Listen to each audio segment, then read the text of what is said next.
It is astounding how significantly one idea can shape a society and its policies. Consider this one. If taxes on the rich go up, job creation will go down. This idea is an article of faith for Republicans and seldom challenged by Democrats, and has indeed shaped much of the economic landscape. But sometimes the ideas that we are certain are true are dead wrong. Consider that for thousands of years, humans believed that the Earth was the center of the universe. It's not, and an astronomer who still believed that it was would do some pretty terrible astronomy. Likewise, a policymaker who believes that the rich are job creators and therefore should not be taxed will do equally terrible policy. I have started or helped start dozens of companies and initially hired lots of people. But if there was no one around who could afford to buy what we had to sell, all those companies and all those jobs would have evaporated. That's why I can say with confidence that rich people don't create jobs, nor do businesses large or small.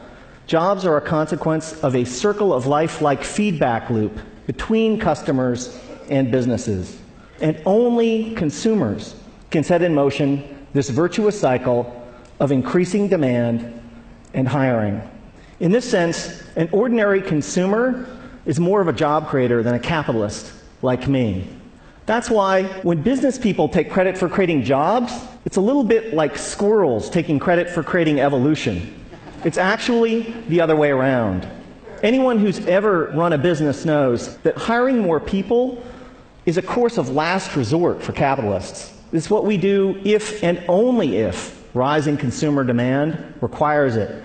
And in this sense, calling ourselves job creators isn't just inaccurate, it's disingenuous.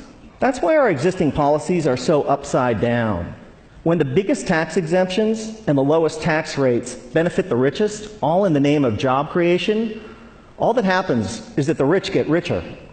Since 1980, the share of income for the top 1% of Americans has more than tripled, while our effective tax rates have gone down by 50%.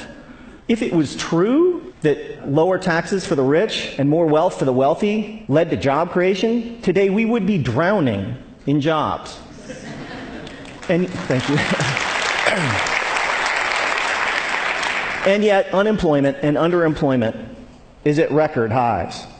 Another reason that this idea is so wrong-headed is that there can never be enough super-rich people to power a great economy. Somebody like me makes hundreds or thousands of times as much as the median American, but I don't buy hundreds or thousands of times as much stuff.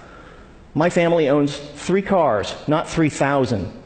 I buy a few pairs of pants and shirts a year like most American men. Occasionally we go out to eat with friends. I can't buy enough of anything to make up for the fact that millions of unemployed and underemployed Americans can't buy any new cars, any clothes, or enjoy any meals out. Nor can I make up for the falling consumption of the vast majority of middle-class families that are barely squeaking by, buried by spiraling costs and trapped by stagnant or declining wages. Here's an incredible fact, that if the typical American family still retained the same share of income that they did in 1970, they'd earn like $45,000 more a year. Imagine what our economy would be like if that were the case.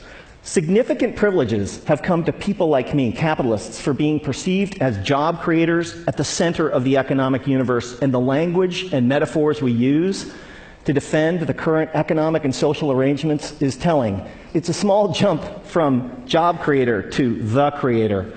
This language obviously wasn't, this language was not chosen by accident. And it's only honest to admit that when somebody like me calls themselves a job creator, we're not just describing how the economy works, but more particularly, we're making a claim on status and privileges that we deserve. Speaking of special privileges, the extraordinary differential between the 15% tax rate that capitalists pay on carried interest, dividends, and capital gains, and the 35% top marginal rate on work that ordinary Americans pay, it's kind of hard to justify without a touch of deification. We've had it backwards for the last 30 years. Rich people like me don't create jobs. Jobs are a consequence of an ecosystemic feedback loop between customers and businesses. And when the middle class thrives, businesses grow and hire, and owners profit. That's why taxing the rich to pay for investments that benefit all. Such a fantastic deal for the middle class and the rich. So, ladies and gentlemen, here's an idea worth spreading. In a capitalist economy, the true job creators are middle-class consumers. And taxing the rich to make investments that make the middle class grow and thrive is the single shrewdest thing we can do for the middle class, for the poor, and for the rich. Thank you.